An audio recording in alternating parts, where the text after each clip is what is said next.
मंगलवार को अगर शिव जी के मंदिर में, शंकर के मंदिर में जाकर 1 लोटा पानी चढ़ाया जाता है तो हमारे कार्य में उन्नति होती है। घर में अगर कोई वाहन आता है, घर में अगर कोई गाड़ी आती है, चाहे 2 व्हीलर आए, चाहे 4 व्हीलर आए, या कोई फैक्ट्री हो जो चल नहीं रही हो, बड़े परेशान हो गए, कुछ दिन अच्छा चलती फिर बैठ जाती, कोई व्यापार आप कर रहे हैं और थोड़े दिन अच्छा चल रहा है, थोड़े दिन बैठ रहा है, तो कुछ नहीं करना, केवल हनुमान जी के मंदिर का उल्टा पांव का सिंदूर लेकर आइए, हनुमान जी के 3 नंबर का भाई गतिमान का नाम लेकर, और दुकान पर, व्यापार पर, फैक्ट्री पर या गाड़ी पर उसका स्वस्तिक बना दीजिए। जिंदगी में कभी ना तो गाड़ी का एक्सीडेंट होगा, ना कहीं वो गाड़ी कभी ठुकाएगी और ना कभी खड्डे में जाएगी। और अगर फैक्ट्री पर आपने अगर स्वस्तिक बनाया है तो वो फैक्ट्री कभी कर्जे में, खड्डे में नहीं जा सकती। बहुत तकलीफ है। 11 दिन तक प्रतिदिन 3 पाठ रोज करो। एक पानी का लोटा, अर्थात तांबे का लोटा हो, स्टील का लोटा हो, तुम्हारे पास जो कलश हो, उसमें जल भरकर, एक सिक्का उसमें पटक कर, एक लौंग पटक कर, प्लेट से ढक कर रख दो और प्रतिदिन बस टाइम पर बैठकर पाठ करो। 9 बजे अगर आप बैठते हो पाठ करने तो 9 बजे ही बैठना। 11 दिन पूर्ण होंगे। जिस कामना से आपने पाठ करा है, बस वो सिक्का, वो लौंग कलश में से निकाल लो, जल का आचमन करो और जिस काम के लिए करा है वो जल उस प्रयोग में। केवल एक दीवार ऐसी होती है जहां पर हनुमान जी का चित्र लगाया जाता है। चाहे तुम पर्वत उठाने वाला चित्र लगाओ हनुमान जी का, चाहे बैठे हुए लगाओ, चाहे रामायण पढ़ने वाला लगाओ, चाहे लंका दहन करने वाला लगाओ, चाहे राम नाम जपने वाला लगाओ, चाहे लक्ष्मण को संजीवनी देने वाला लगाओ, चाहे मौन मुद्रा में लगा दो, चाहे स्तुति में लगा दो, चाहे भजन में लगा दो। हनुमान जी का कोई भी चित्र लगता है तो ना पूरब में लगेगा, ना पश्चिम में लगेगा, ना दक्षिण में लगेगा। हनुमान जी का अगर चित्र लगता है तो उत्तर की दीवार में दक्षिण को देखते हुए लगता है। केवल एक ही स्थान।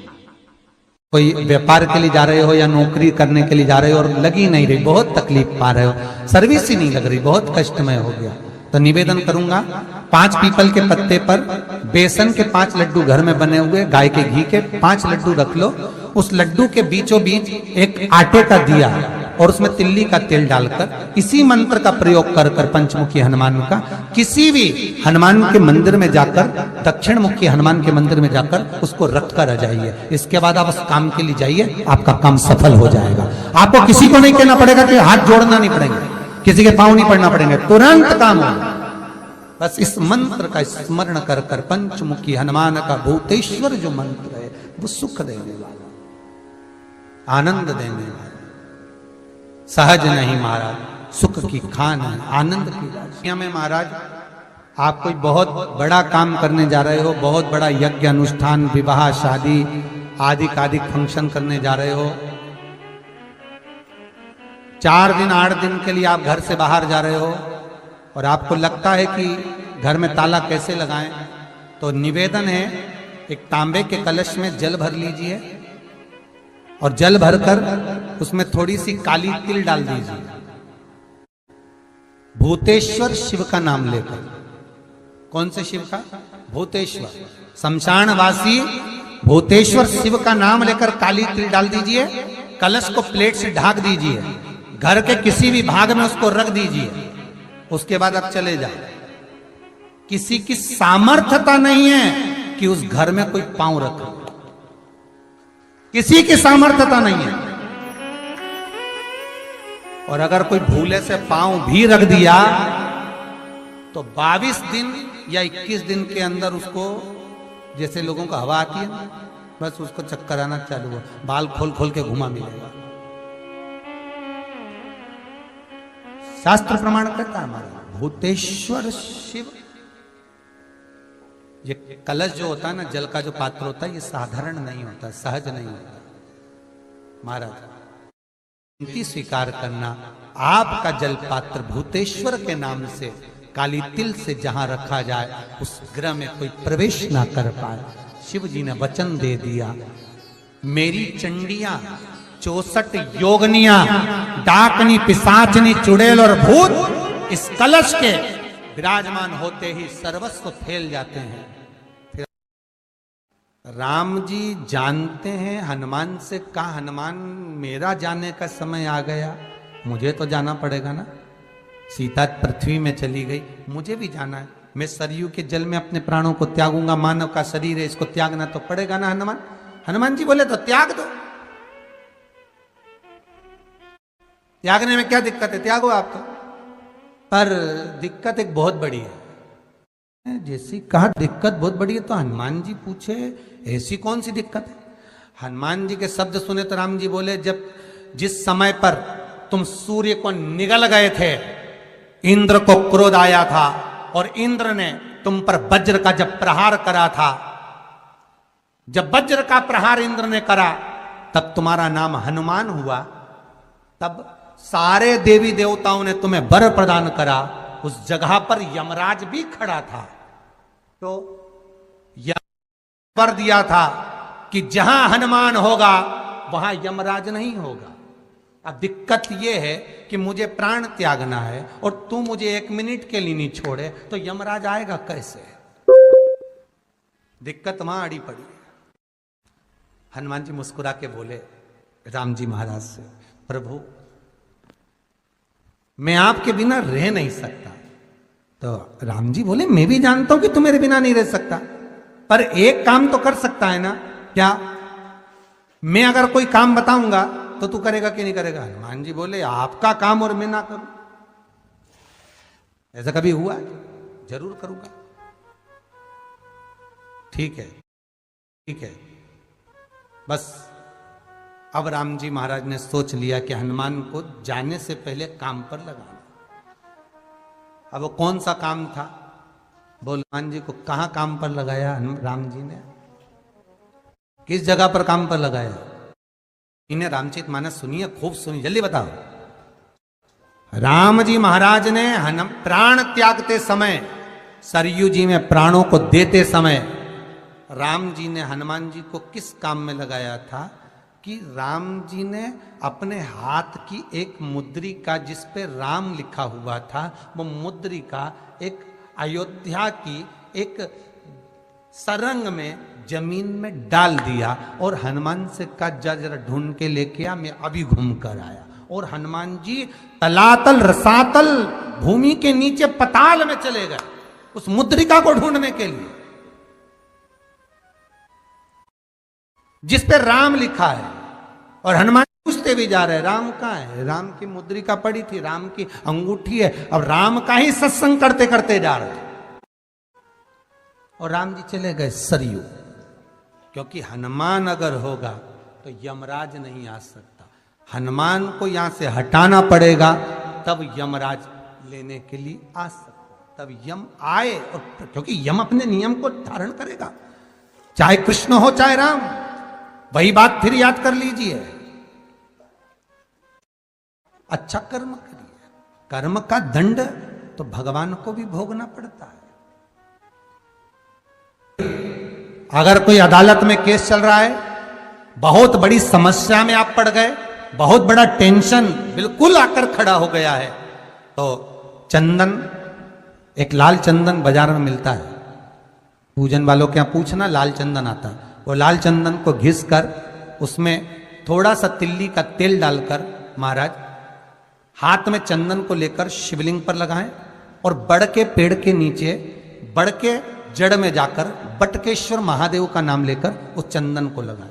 उसी चंदन का हाथ किसी रुमाल पर लगा लीजिए और उस रुमाल को जेब में रखकर, कोई बहुत ज्यादा दिक्कत और परेशानी है उस स्थान पर उसको लेकर बैठ जाइए। मन को भी शांति होगी, कार्य भी सफल होगा और सफलता प्राप्त होगी। बस तुम रुका जी का नाम का उसमें स्मरण करना है। कोई सहज, आप एक बेलपत्र, जैसे आप एक बेलपत्र की ये दो जो पत्तियां होती हैं, जरा ध्यान देंगे, ये दो जो पत्ती नीचे की रहती है बेलपत्र, आगे का भाग एक बेलपत्र और नीचे की जो ये दो पत्तियां होती हैं, इन दो पत्तियों के ऊपर एक एक शमी पत्र, ये दो जो पत्तियां हैं इन पत्तियों के ऊपर एक एक शमी पत्र और लाल चंदन, ये रखकर कितना भी रोगीला व्यक्ति हो, रोग से ग्रसित व्यक्ति हो, जिंदगी में कितना ही दुख पड़ रहा हो, बेलपत्र की ये दोनों पत्ती जिसके ऊपर शमी पत्र रखकर, लाल चंदन रखकर श्री हनुमान जी महाराज और हनुमान जी महाराज के तीसरे नंबर के भाई श्री गतिमान जी। हनुमान जी कितने भाई हैं? 6। उसमें हनुमान, रतिमान, व्रतिमान, मतिमान, गतिमान, तो जो नीचे के क्रम में आते हैं श्री गतिमान जी, उन गतिमान जी और हनुमान जी का नाम लेकर जो शिवलिंग के ऊपर समर्पित कर देता है, रोग का निवारण होता ही है, रोग मुक्ति होती ही। कि हनुमान जी महाराज शंकर भगवान का एक अंश स्वरूप है, एक अंश स्वरूप। पूरी शिव महापुराण की कथा को उठाकर देखिए, स्कंद पुराण को, मत्स्य पुराण को, कूर्म पुराण को उठाकर देखिए।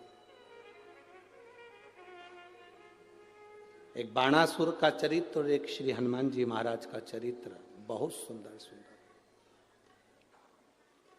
शिव का एक अंश माता अंजना के तप साधना से शिव की प्रागट्यता और शंकर भगवान की प्रागट्यता से शंकर का स्वरूप प्रकट होना। इसीलिए तो कहते हैं शंकर सुमन केसरी नंदन।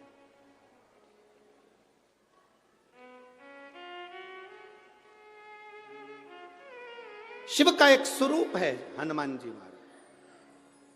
हम तो हमेशा कहते हैं अगर आप हनुमान जी का भी दर्शन कर रहे हैं तो यह अंदाजा लगा कर रखें कि आप शंकर का दर्शन कर रहे हैं। आप शंकर का दर्शन कर रहे हैं तो यह अंदाजा लगा कर रखें कि आप हनुमान जी का दर्शन कर रहे हैं। सब एक, कोई भेद नहीं। हनुमान जी की माता अंजना मां, जिनके घर में संतान नहीं थी, संतान नहीं, नैनों में जल भर गया, आंख में आंसू भरकर अंजना मां अपने पिताजी गौतम बाबा के यहां पहुंच गए। पिताजी ने देखा, अंजना तू आई है? हाँ पिताजी। बेटा तेरी आंख में से आंसू बह रहे हैं, क्या हो गया? पिताजी औलाद नहीं है, संतान नहीं है। गौतम ऋषि ने कहा, अंजना इतनी सी बात के लिए रो रही है कि औलाद नहीं है? इतने साल हो गए शादी को पर संतान का सुख नहीं है। मेरे पति केसरी के भी नैनों से जल बहता है पिताजी, कोई उपाय बताओ। गौतम बाबा ने कह दिया, अंजना पार्थिव शिवलिंग का निर्माण करना, पूजन करना, आराधना करना, शिव का चढ़ा हुआ जल का पान करना, शिव साधना में लगना। अंजना माता ने वैसे ही करना प्रारंभ कर दिया। शिव जी की कृपा हो गई, शिव की कृपा, प्रकट हो गए भगवान शंकर। अंजना मांगो तुम्हें क्या चाहिए? अंजना जी ने कह दिया, बस आप मेरे पुत्र बनकर जन्म ले लो, आपके जैसा पुत्र चाहिए। शिव जी ने कहा, मैं तो जन्म नहीं ले सकता, फिर मेरा अंश स्वरूप तुम्हारे गर्भ से जरूर जन्म ले। और पवन तनय संकट हरन मंगल मूरत लखन सीता सहित हृदय मेरा ही अंश तुम्हारे गर्भ से जन्म लेगा। और भगवान शिव के अंश कौन? जम के बोलो। अंजना माता के गर्भ से प्रकट हुए श्री हनुमान जी।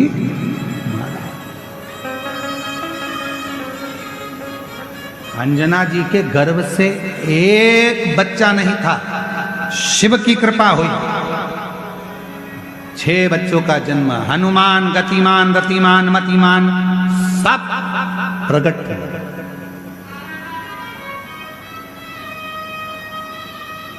सब।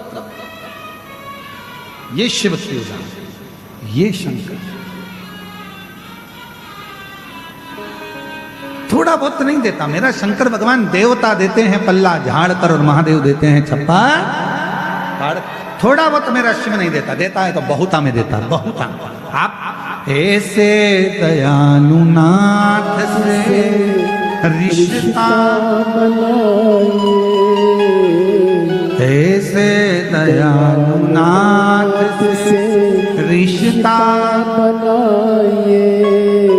तो केवल इतना लिखा है, जब भगवान शंकर जिस समय पर मंथन हो रहा था और उस मंथन में सबसे पहले गौ माता निकली थी, गौ माता को निकालने का कारण केवल इतना था, इसके बाद जो विष निकलेगा, विष को जो पिएगा उसका कंठ जलेगा। कंठ की जलन को कौन रोक सकता है? तो कंठ की जलन को गाय माता का दूध रोक सकता है। इसलिए शिव महापुराण में लिखा कि शंकर भगवान पर मां जगत जननी जगदम्बा अंबा ने गौ माता का थोड़ा सा दूध शिव को समर्पित करा, जिससे उनके कंठ की जलन रुक गई।